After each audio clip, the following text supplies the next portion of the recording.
Thank you, Roma, for this nice introduction. Also, I want to thank Roma and Franco for organizing this event, and also I want to thank Professor Milani to invite us to this program in Iranian studies. Professor Milani participated in 2018 in a conference in Vienna on Iran in the international system. We had international participants, scholars, academics from all over the world. From the US, of course, there was Abbas Milani, but also Professor Shirin Hunter. And from Europe, we had participants from Paris, Vienna, Warsaw, all over Europe. And of course, we had Iranian scholars and scholars from Asia. The result of this conference was this book, Iran in the International System, Between Great Powers and Great Ideas, which appeared early this year. The book is organized along 3 levels. So one level is the international level, the influence of great powers on Iran, historically and current. The great powers always had a great impact on Iranian policies. The second level would be international organization and multilateralism. So we focus on the United Nations, the IAEA, and mainly on the JCPOA, the multilateral Iran nuclear deal. And the third level would be Iran in the region, local and domestic issues looking from the historical, political, economic, and cultural aspect. And also we have included the historical prose essay about an eyewitness of the Iranian revolution, and Mitra Shahmoradi will read an excerpt about this. So my chapter is about the JCPOA. I put the JCPOA in to a larger political context. I have some personal experience with the JCPOA. The JCPOA has been negotiated in Vienna 2015 in the final phase for about 1 month. And I almost every day went to this hotel, Coburg, where the negotiations took place in order to get informations out what's going on. So once in a while, Secretary of State John Kerry or Foreign Minister, Iranian Foreign Minister Jawad Zarif would appear at the balcony and say something, not much about substance. But eventually we got the impression that in this hotel, every full stop and every comma had to be agreed upon. And the result was the best negotiated arms control agreement in history, with comprehensive verification measures. And in contrast, what we hear from the Trump administration and from the Israeli Prime Minister, this agreement is permanent. So it doesn't have an expiration date. The preamble says that Iran never will acquire nuclear weapons. And the agreement is based on international law because it's enshrined in UN Security Council Resolution 2231. Of course, certain provisions have an expiration date, technical provisions from 15 years to 35 years, but they can easily extend it and negotiate it. So every arms control agreement has some expiration date, like the new SALT treaty will expire next year, so it can be extended. So that could have happened with this provisions easily. So it's permanent and based on international law. The hopes which were attached to this agreement go way beyond the nuclear issue. Of course, Iran hoped to get an economic boost in its economic growth. Actually, what happened after 2015, in 3 years, So the Iranian economy had tremendous growth rates. The European Union also thought we could have some investment there, better investment and trade with Iran. And foremost, the European Union, for European Union, that was a masterpiece for its effective multilateralism. And for the Obama administration, it was an example of his engagement policy. This was all stopped in 2018, and in March when President Trump withdrew from the agreement, not least in order to destroy some element of the Obama legacy. Since then, we witnessed, we experienced tensions in the Gulf regions. We had all these incidents, the seizure of tankers, attacks on ships. They're hard to attribute. So unless somebody would take the responsibility, like when Iran shot down an US drone which flew over Iranian territory. But these incidents can be real, they can be constructed. Just want to remind you on the Tonkin resolution in 1964, the second one, which was constructed. The peak of these incidents was the assassination of Iranian General Soleimani on Iraqi territory. He was an official figure, and basically he was equal to a defense minister. This was followed by a huge wave of pro-government demonstrations of solidarity. But short after that, Iranian Revolutionary Guards downed an Ukrainian civilian airliner, and then we saw anti-government protests. But simultaneously, there were protests against foreign interference in Iranian affairs. All these demonstrations ended with the corona crisis, which hit Iran very heavily. And then we saw a wave of solidarity among ordinary Iranians to help each other, to help in their neighborhoods, because Iran, not least because of the sanctions, cannot provide the support like the West European welfare states. In spite of international requests, the Trump administration did not relieve sanctions for humanitarian reasons. On the contrast, the administration ratcheted up the sanctions. But what did not happen was a breakdown of the Iranian economy. The Iranian economy developed a strong resilience after 41 years of sanctions. And if you look at the ranking of the purchasing power parity, which means the internal purchasing power, Iran ranks still on the 19th place of the world.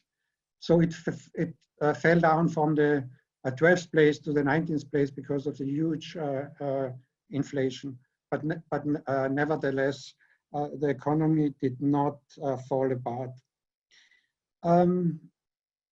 So the maximum pressure of the US goes way beyond the nuclear issue. So the sanctions target not only the nuclear program, but the economy, the missiles program, the support of Iran, or support of the militias in the region, human rights, but also European relations with Iran. So trade, companies who trade with Iran, do business with Iran, are threatened with sanctions by the Trump administration, the so-called secondary sanctions, and the European companies would rather have trade with the United States than with Iran because it's 30 times higher. So maximum pressure was something which targets the regime and the government in Iran. And one condition attached is that Iran should open up all its territory for inspections. So no, including military sites, that's no country in the world would do this.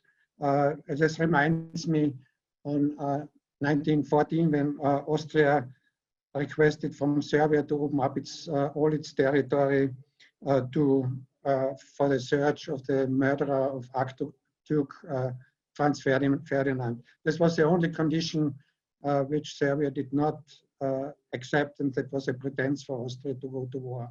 So all these conditions are basically conditions for capitulation.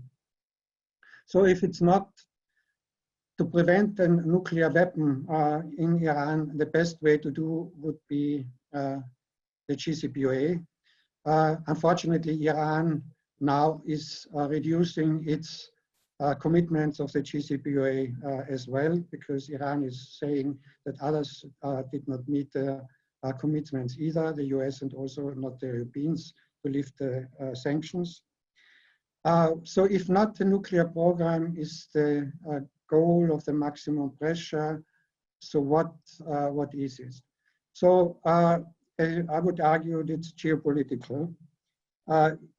In spite that Iran's defense expenditures are very low compared to neighboring states. So Iran spends altogether about $16 billion a year compared to the Arab states, which spend about $85 billion a year.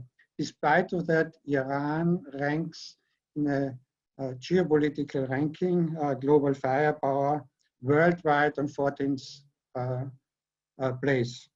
So this ranking includes 50 criteria. So it includes working infrastructure, education of the people, population, size of the population, location, coastlines, discipline of the military.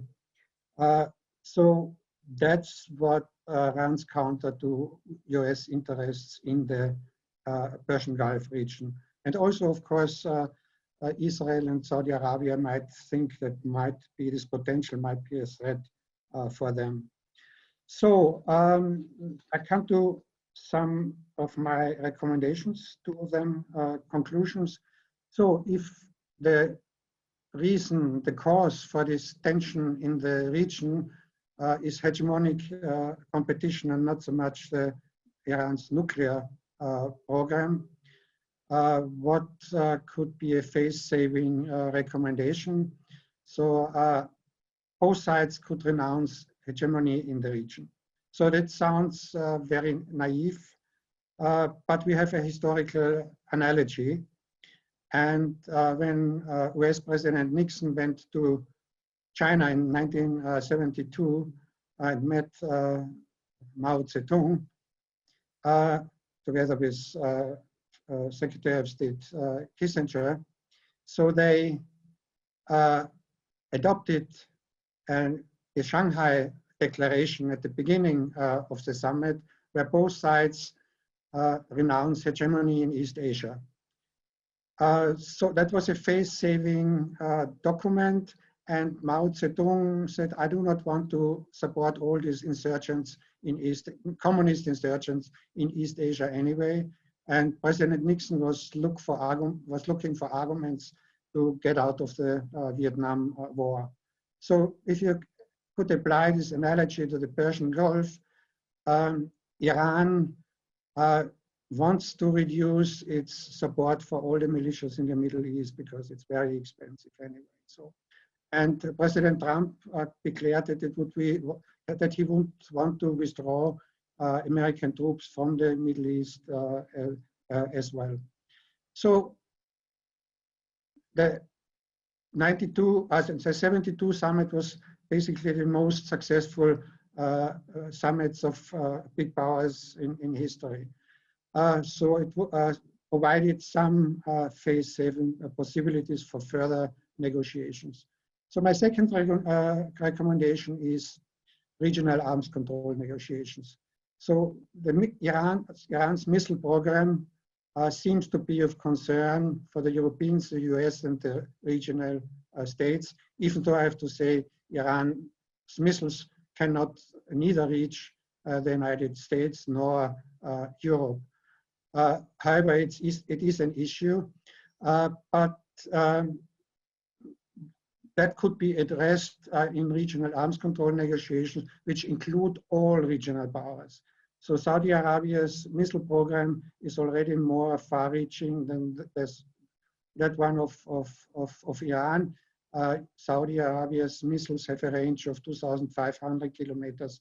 Iran's missiles so far about 2,000 kilometers. So address them in a regional arms control fora together with confidence building measures. It could also address other heavy weaponry and include notification of military maneuvers. So, and now we have another issue. The corona crisis showed that the virus does not know borders. The whole region is affected. There need to be a cooperation on health issues, technologically, scientific, academic cooperation that could be addressed in a regional dialogue as well. So for the region, security is indivisible, but health is indivisible as well. Thank you.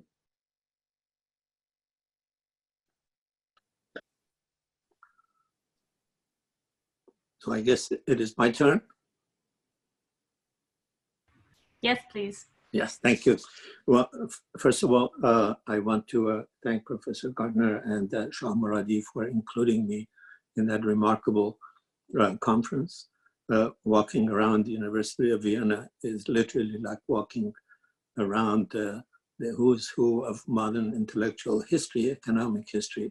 And for me, it was a great pleasure to be introduced to both the campus and to the very interesting collection of people invited to the conference. There was a second reason I was very grateful to be included, and that was because for the first time after I had left Iran, I had an occasion to be part of the same conference with people who I had worked with and taught with at Tehran University Faculty of Law. That was made possible because of that conference, and I was very, very grateful.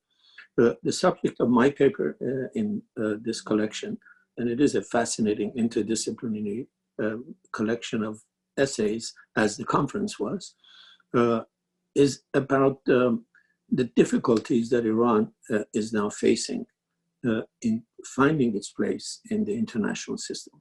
And the argument that I have made is that even in the best of circumstances, and the Iranian regime is certainly not the best of circumstances, one could argue, as I believe, it might well be the worst of circumstances in terms of mismanagement of the economy, mismanagement of society, mismanagement of politics. But even if it was the best of circumstances, Iran would find itself in a very difficult moment, because I think we are experiencing a very difficult moment of history. When I wrote the paper, I thought it was very difficult. I think today, because of Corona, because of everything else that is happening, because of the demonstrations against a brutal murder of African Americans in this country, the rise of populism, the crisis that I was referring to has become even more serious.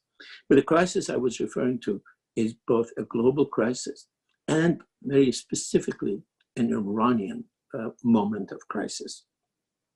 The crisis is because I think, as I wrote in the paper, that we are in what scholars call the second machine age, where everything is becoming digitalized. And when you think about all of that, it has profound ramifications for international relations, because many of the central concepts of international relations, many of the central concepts of political theory, many of the key ideas about modernity, for example, are being challenged in ways that need to be included in our theoretical understanding, need to be included in our policy analysis. The notion of sovereignty, the notion that a state has sovereign rights over its territory. It has sovereign rights over what people in that society read.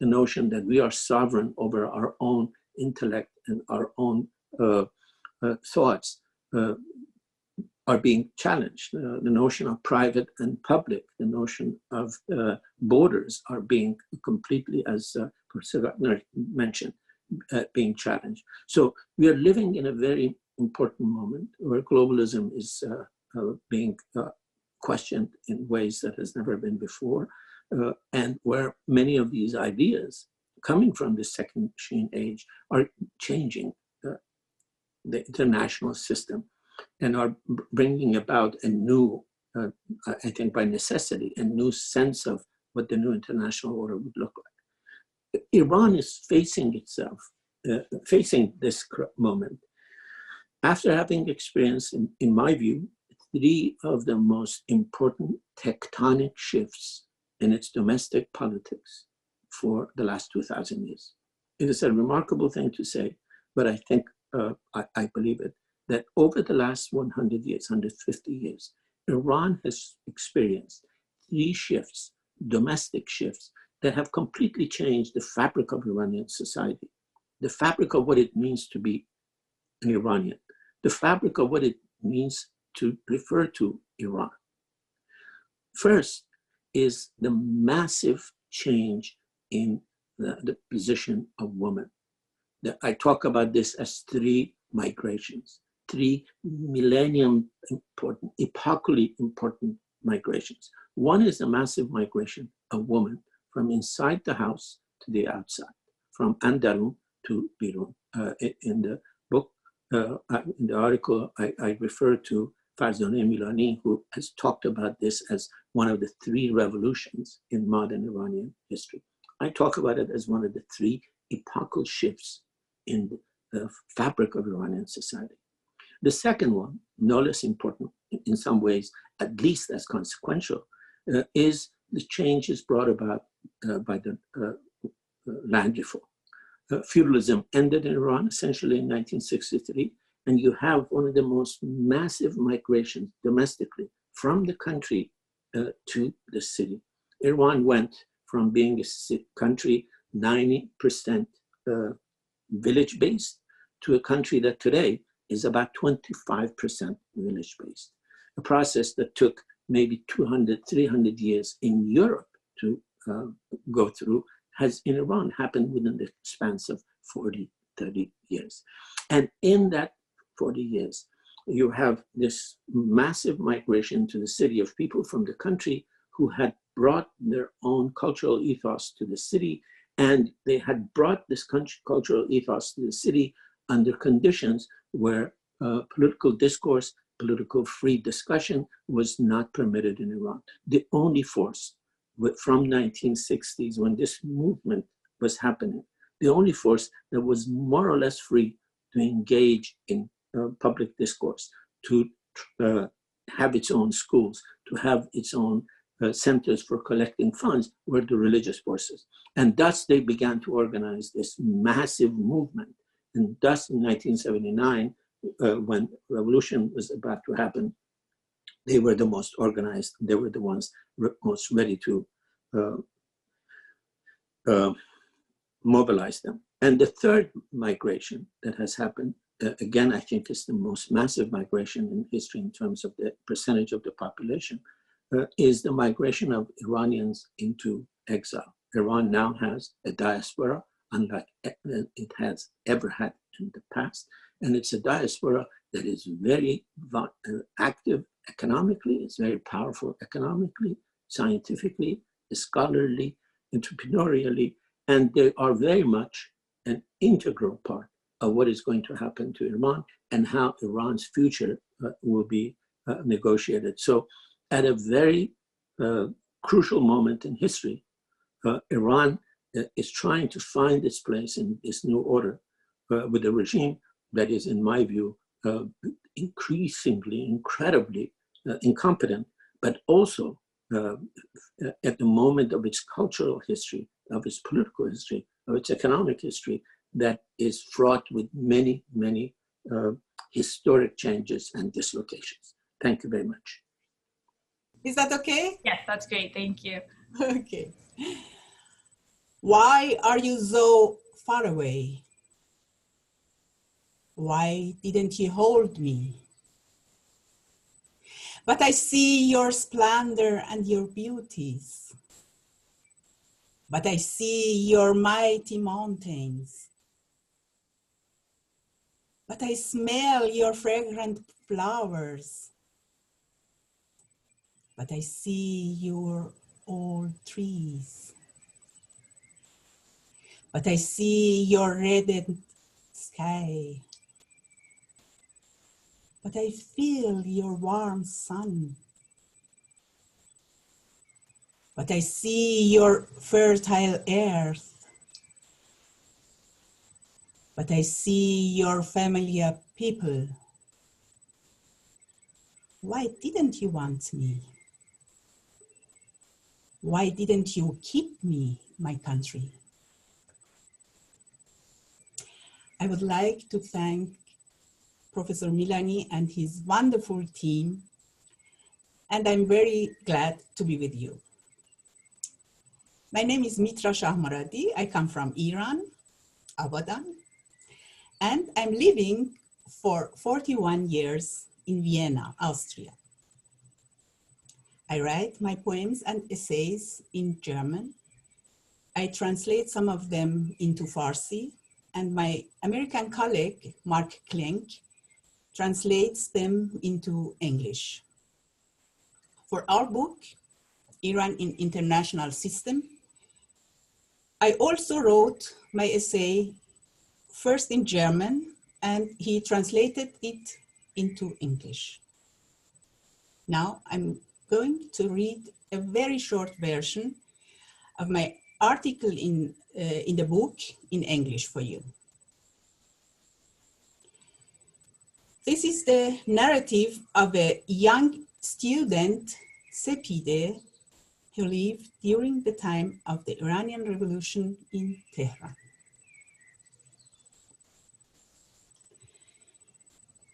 This is the year 1978, and Sepide is about to finish her studies. Frequently on her way to the art university, and also in the evening after work, she sees the increasing unrest on the streets, which had earlier begun in 1977. At some point, a state of emergency is declared and nobody is allowed to be on the street after 8 o'clock in the evening. It's very disturbing and threatening. Everyone feels this, including people who are not politically active. During this time, frightening rumors are very common, and one is unsure what would happen next. Often, people are arrested by the secret police of the Shah regime only because of a forbidden book in their home. One evening, Sepide's family decides to sort out all the suspicious books in the house. They pack them well in plastic bags and bury them in the night under the pomegranate tree in their small garden. Why can a book put a life in danger? But more than that, why can a book be a threat to a system? Freedom of the media, freedom of expression, and freedom for political parties are not self-evident. The political opposition groups are active in the underground, but are often discovered and arrested by the Secret Service. The political prisoners are ideologically mainly left-wing and religious. Sepide is sad and knows that people want to be understood, long for security and hope for a better economic life and more freedom. In Iran, religion has always had a familiar influence, especially among the weak sections of the population. Now, also educated and intellectual women and men in Iran are beginning to appreciate religious values and to classify them almost euphorically as way wiser in their lives. The religious trend is winning more and more followers and support, which is ultimately exploited by the religious leaders for their goals.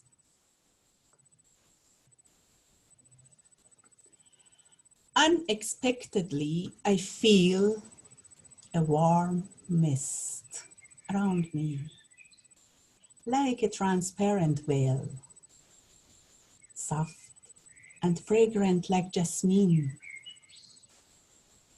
I see a birthing cloud. It rains rose water, washes all the dust of the war. A warm fog, a transparent veil. I see myself, I see God.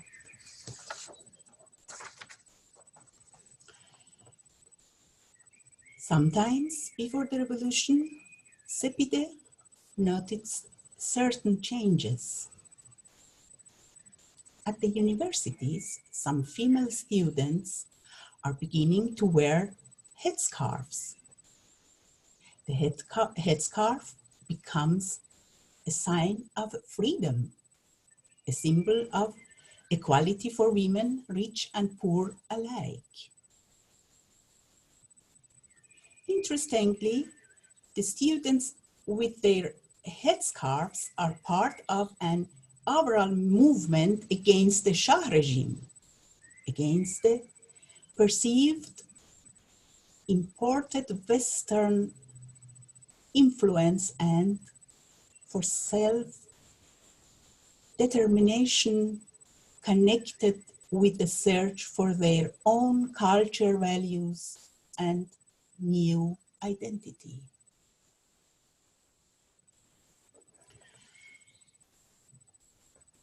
People, especially women, are not aware that these means,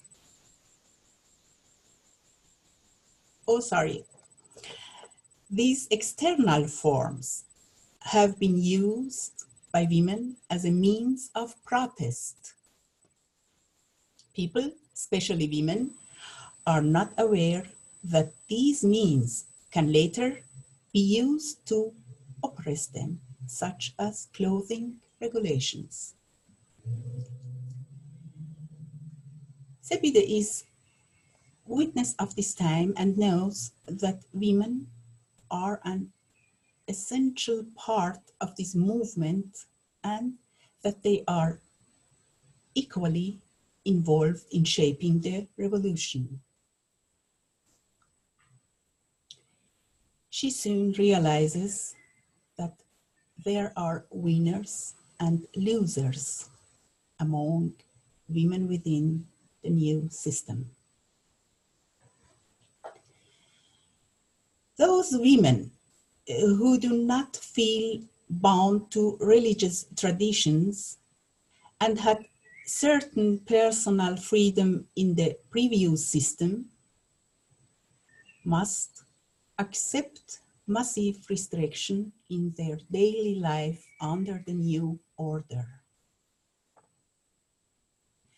The other group of the women gained previously unknown freedoms after the revolution of 1979, such as access to studies and work. People did not expect such a loss of their personal freedom after the revolution, especially those women who fought for freedom and played an active part in shaping the revolution. It is with regret that more and more women realize that restricting their clothing is not the only way they lost their freedom.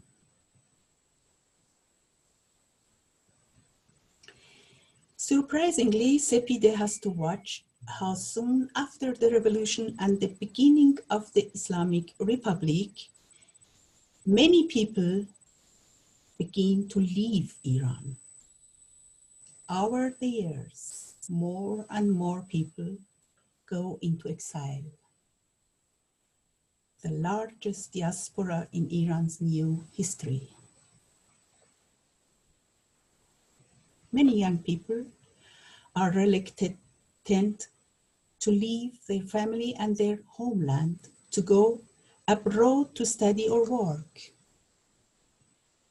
Sepide is sad that Iranians who are close to their families and they love their country have to leave their parents and their homeland. Sepide and the people in her generation are sometimes desperate when the generation after the revolution does not understand why there was this revolution. Because they hear stories about the situation before the revolution. It was comfortable, we had no dress code, we went to discos, singers performed, there was more social freedom and fun, and much more. The new generation idolizes the time unknown to them and asks, what was problem? In their imagination, the Shah, his family and father, and even the old monarchy and religion before Islam in Iran are given greater value.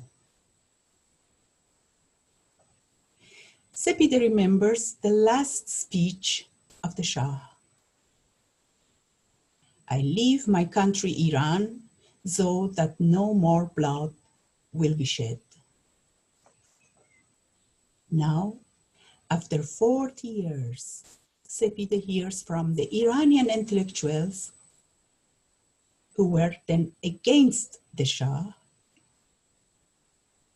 complains that the Shah left his people alone, did not remain like a good father to defend and protect the country. Sepide sees this as a sad state and a great irony.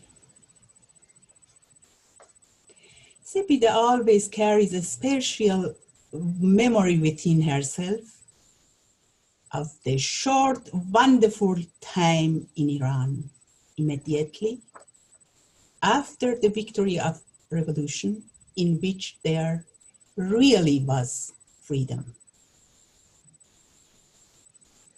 It's a springtime. Many celebrate joyful the New Year festival, Nowruz, and the revolution victory with the optimistic vision to live in a free and righteous country.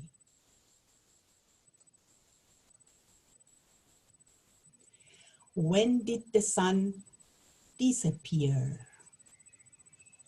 When did love emigrate? Thank you very much. Thank you, everyone. We have a few questions coming in from viewers. There are a few about the JCPOA, so I'm going to combine two of them. Someone is asking, since the condition is deteriorating regarding JCPOA and there is some violation on the Iranian side as well, what is your opinion about the future of the deal? Is it going to survive?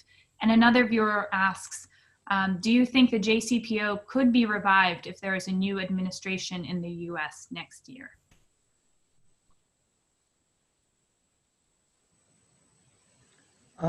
Thank you. Thank you for the questions. They're very important questions.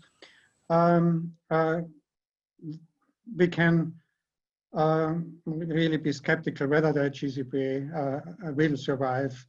And since President Trump withdrew 2018, after 1 year, Iran started to reduce its commitments to the agreement as well. Iran is arguing that's within the framework of the agreement, which is true because Article 26 and 36 would say if some party to the agreement would violate it, the other parties would not be bound to it as well. So Iran on a very limited level started several steps Iran undertook, increasing the uranium enrichment capabilities beyond this 3.76%. It increased the number of centrifuges, introduced some new generation, and also increased the stockpile of low enriched uranium. Still, everything is reversible. So that was a reaction to the mainly to the Europeans, because the Europeans were not able to abide by the agreement as well to lift the sanctions. And the Europeans couldn't do that because they were afraid of the secondary sanction of the US. And that was a miscalculation by the Iranians because the Europeans could not meet the expectations of Iran. And now Iran is playing with the idea we could get a nuclear weapon if we wanted. So that runs the idea that Iran never will acquire nuclear weapons. So that is reversible. That's possible if sanctions are lifted. And that might be possible after the change in the administration in Washington, because Biden, of course, was part of the Obama administration, which negotiated the agreement. The Europeans started the talks, but later on, the Obama administration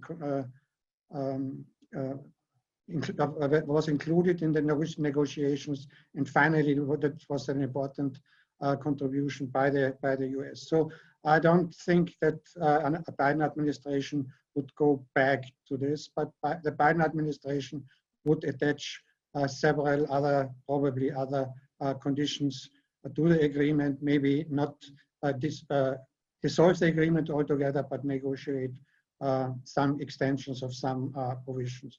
So I would be cautiously optimistic that the JCPOA would be revived with some changes under Biden administration. Tensions, other issues, of course, the missile issue will have still to be discussed because the missiles are not part of the JCPOA. So that would be could be done best in the regional framework. So, so the JCPOA is not dead altogether, but it will die if there will be another Trump administration. Thank you. Professor Milani, this question is for you. What is the impact of the migration of villagers to the city and on both villages and the city? I think the impact on the village gradually has been to, first of all, make Iran very seriously in a crisis in terms of its food security. Iran, even with its current population, and Khamenei and some of his supporters keep talking about the new parliament, for example, one of the only things they want to do is increase the population to 150 million, never thinking about where they're going to feed this, what is the issue of food security. So one aspect has been the damage that was done, even under the Shah, to the agricultural system, because many farmers could not sustain themselves with the small plot of land that they were given.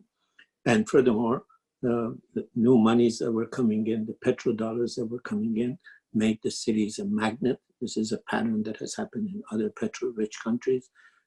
And farmers could make more money selling shoelaces in Tehran than they could farming the small piece of land that they had in the countryside. In the cities, it created shanty towns, it created poor sections outside the major cities, crowded places, sometimes very, very poor, sometimes unhygienic. And the only people who were there organizing, the only people who were very much in sync with the culture that peasants, most of the peasants were bringing to the cities, were religious forces. So it isn't in retrospect at all surprising that they won, because that population, that massive new multi-million population in and around the cities, unincorporated into the ethos of a democratic society or an ethos of modernity, became foot soldiers of the Islamic Revolution, which was in a profound sense both a counter-reformation against everything that religious reformers were trying to do before the revolution and after the revolution, and a counter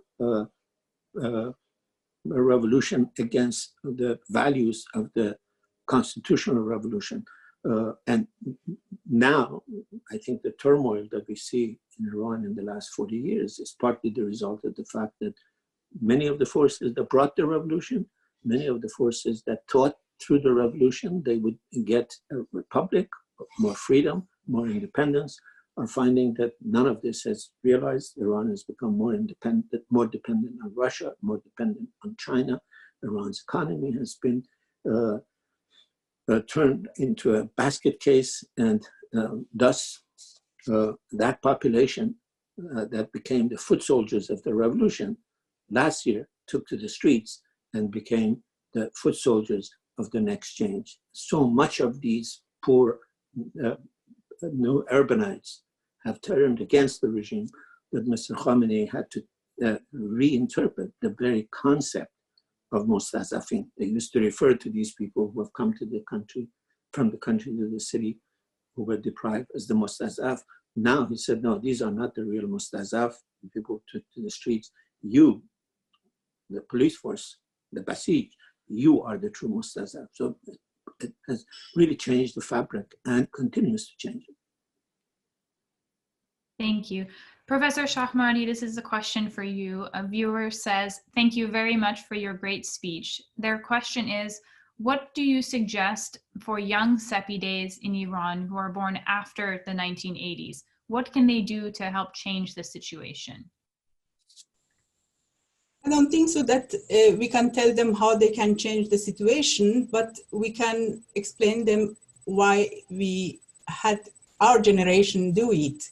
Because they don't know. They think always they heard a lot of good things about the situation before revolution, and they think we were crazy and why we make it. And that's what I wrote and I say. I mean, they should know. They should know what we had.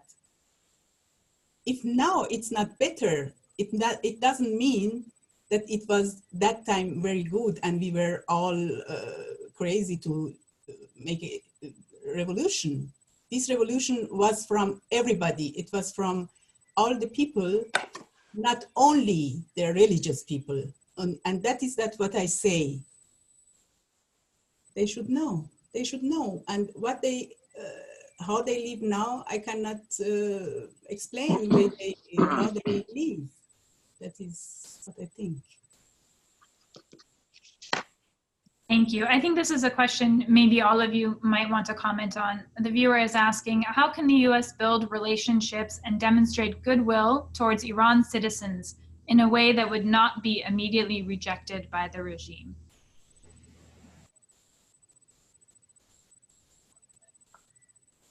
Who wants to go first?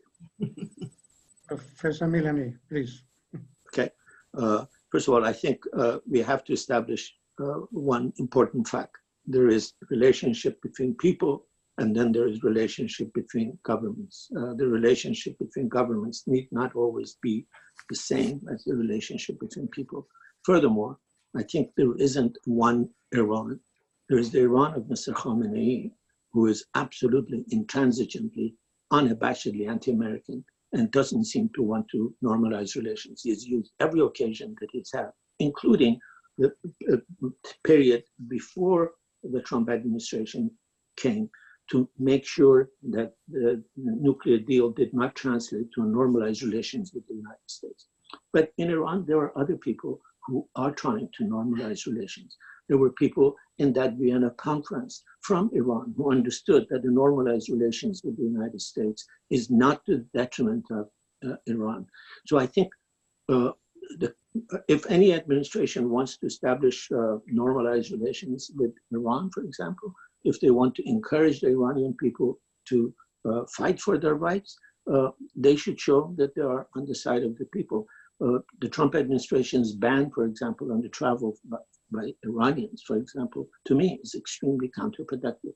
The ban on medicine is extremely counterproductive. There should be no ban on medicine. There should be no ban on food. The people of Iran should know that any administration here is on the side of the people. If you pressure the people and then allow the regime to make money off the ban, for example, if you allow regime activists to travel all over the United States, get visas to Europe.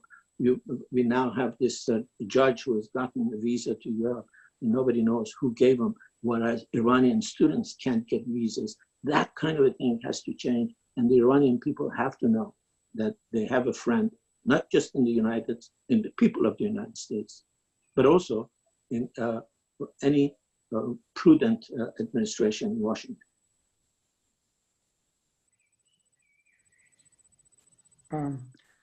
Yeah, I agree entirely with Professor Milani that Iran's government, or some say the regime, is not a monolithic bloc.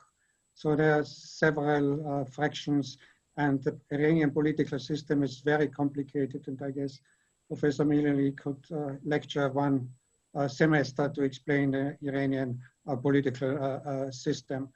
So we should be careful who is saying what, and we hear once in a while voices, very strong voices out from Iran against Israel and against the United States. Does not reflect the whole political picture in Iran. And I just want to remember you that Iran several times tried to reach out to the US administrations, that especially after 9/11, Iran tried to do it several times. Showed its solidarity with the US. But unfortunately, President Bush put Iran on the axis of evil at that time. But it worked then with the Obama administration with negotiating the JCPOA. So Iran, once in a while, also helped the US in military terms. So Iran gave the US military advice about after 9/11 about the Taliban. So it's not all lost, and there are always signs of possible future cooperation. And now, I guess one optimistic, which is very little of sign, is the prisoners exchange where we had last week.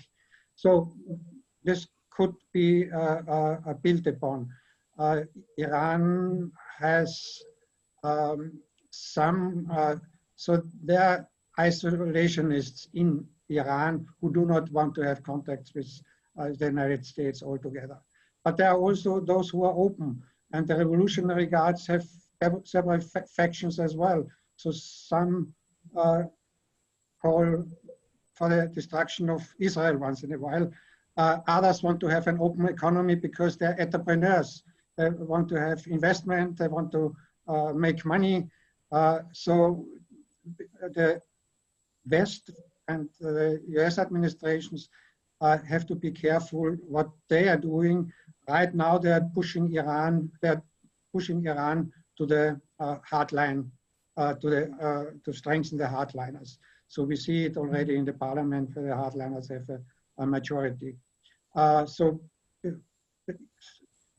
the US administration is preparing for regime change, but not in the way probably they want to. So the conservatives might be prevalent, not those who could cooperate with. So the way to do is to strengthen those reformers, those who are open for contacts, and not these hardliners in Iran itself. People-to-people contact is very important. Iran has very excellent scientists, what we have known now about during the corona crisis in the plasma research. They were the first in the world to find out something.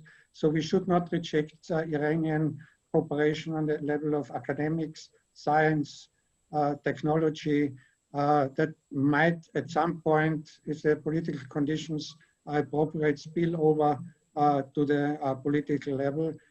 Change in the administration in the US would be one possibility. Maybe Trump changes his mind as well.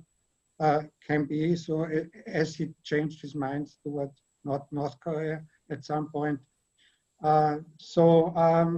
It's possible, but one thing I have to say, one general point, Iran is not, no matter what government there is in Iran, Iran is not going to negotiate from the position of weakness. That's not, so maximum pressure does not work. Iran has to have a feeling that they're negotiating from the position of strength.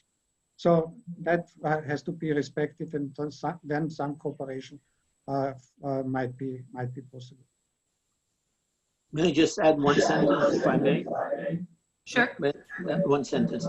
I think one of the things we haven't talked about is the two elephants in the room. That's the role of Russia and China, and how these pressures might very much push elements in Iran who want to align with Russia and China into a full alliance.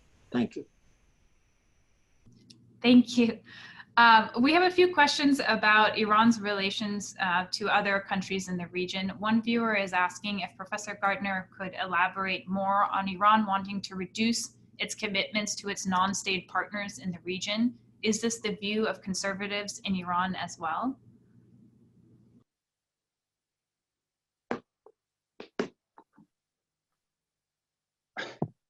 Probably as well, some of them, because some do not want the engagement of Iran all over the region. So they want to focus to build up its own government regime without too much external commitments and influence.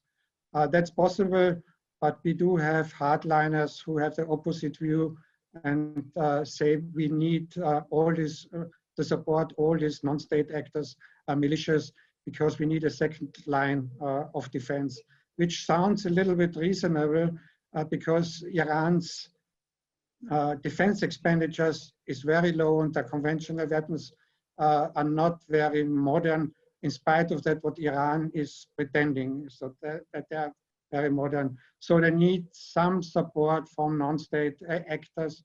So they have the experience also from the long Iran-Iraq war when Iran was defenseless practically. So that's why I have the missile program as well. So they will not give up the support for Hezbollah and other militias. I have to say these non-state actors, they act mainly autonomous. They need the support by Iran in many ways, but they are not proxies of Iran. So if we have militias like the Khatib Hezbollah in Iraq, so they have their own agenda. So that's not what the media here transports, that they are puppets of the Iranian regime. So that's definitely not true. Thank you. A question for Professor Milani. I know we're running a little bit over time, but there's just a few more questions I wanted to get to. For Professor Milani, even if the JCPOA is resolved hypothetically, don't you think there will still be friction between Iran and the West? Isn't there a fundamental cultural and civilizational clash between the Islamic Republic, not the people, but the Islamic regime, and the West? Let me just say one word about Iran's defense budget. I think when we talk about Iran's defense budget, we have to remember that the number that people talk about is the official number, the number of the line items in the budget. But anybody who has studied Iran, and I'm sure Professor Gärtner knows this better than I do, there are all kinds of ways that the IRGC and the religious endowments spend money on these proxies, spend money on the cultural apparatus, spend money on training these things that don't appear in the budget. So while I know Saudi Arabia, for example, is incomparable in terms of how much money they spend, but in talking about Iran's proxies, I think this is an important factor. I think so long as Mr. Khamenei is the supreme leader, there is an irreconcilable tension between the United States and the West, essentially, but mostly the United States. He sees the United States as the embodiment of the West. He sees the United States as the devil incarnate, the greater devil, he calls it the greater Satan. And these are ideas that he's had long before he even became the supreme leader. These are the ideas that you see in his translations of Sayyid Qutb, for example, when he was a small-time clergy who translated some of these works in the 60s and 70s. And you see a rabid anti-Americanism, the same rabid anti-Americanism you see in Sayyid Qutb, you see in Khamenei. And till he is in charge, I don't think there can be a resolution of these tensions. But once he is no longer on the scene, I think many governments, any government that will succeed him, any regime that will succeed him will be as intransigent. And I think historically there is a lot of amity between the United States and Iran. If you look at the history of this relationship, long before the Cold War, there was much that connected Iranians to the Americans. Iranians had a very favorable image of the Americans. Americans had a very favorable image of Iranians. You would be surprised how much, for example, Iran was a favorite subject amongst the founding fathers of this country, how they supported Iran as the antidote to radicalism in the region. So it's an old relationship. And the Khameneis of the world, I think, are passing, hopefully soon, passing moments in what could be a relationship of mutual respect for each other's independence, and the recognition that they can be strategic friends rather than strategic enemies. Thank you. One more question for Professor Gärtner. A viewer is asking if you can elaborate on Iran's relations with Israel. This viewer disagrees that Iran's relations with Israel are not based upon issues of hegemony in the region, but rather clearly and directly aimed towards the elimination of the, quote, Zionist entity, as has been stated many times by the Supreme Leader. He's hoping you can expand on this a little bit and respond to it. Yeah, we hear some unfortunate voices out of Iran periodically. So basically what is, we remember all is the rhetoric by Ahmadinejad, especially. But at that point, I have to repeat what I said before, that Iran is not a monolithic bloc, and not everything what is said has the approval by the government or the supreme leader as well.